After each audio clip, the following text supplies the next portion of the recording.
Hey travel fam, it's your girl Marjan here, coming to you live from the dazzling streets of Tokyo. Today, we're diving deep into the heart of Japanese etiquette. Japan is a land of ancient traditions and deep respect. While they're incredibly welcoming to visitors, there are a few key customs we should be mindful of. Stick around as we unlock the secrets to navigating Japan like a true local. Get ready for some epic adventures and cultural insights. You won't want to miss this. All right, foodies, let's talk about one of the most important aspects of Japanese culture: food. From melt-in-your-mouth sushi to steaming bowls of ramen, Japan is a culinary paradise. But before you dig in, let's talk etiquette. If you're dining at a traditional low table, remember to kneel on the cushion. It's considered polite. You'll often find yourself with a pair of chopsticks in hand. Never, ever stick your chopsticks upright in your rice. It resembles a funeral ritual. Don't be afraid to pick up your bowl and bring it closer to your mouth. It's totally acceptable and makes eating easier. And slurping your noodles? It's not only okay, but encouraged. It shows the chef you're enjoying their delicious creation. Let's talk about the art of the slurp. Slurping your noodles, especially ramen, is a sign of respect and appreciation for the chef. It's like giving them a standing ovation with every mouthful. So ditch those inhibitions and embrace the slurp. The louder you slurp, the more you're complimenting the chef on their culinary masterpiece. Plus, slurping actually helps cool down the noodles and enhances the flavors. So go ahead, let those slurping skills shine.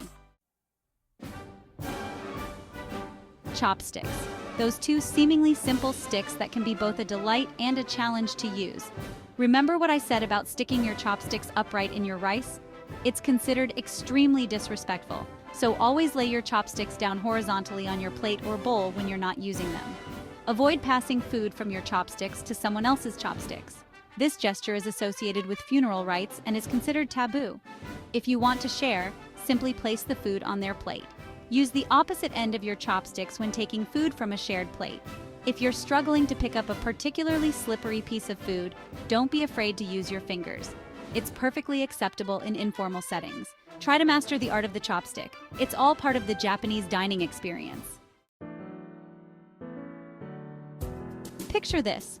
You're strolling down the street, soaking up the sights and sounds of Japan, and suddenly, you're hit with a craving for that delicious taiyaki you just passed by. But before you give in to that urge to eat on the go, remember that in Japan, it's considered impolite to walk while eating. Instead, find a nice spot to sit and savor your meal. It's a chance to slow down, appreciate the flavors, and observe the world around you.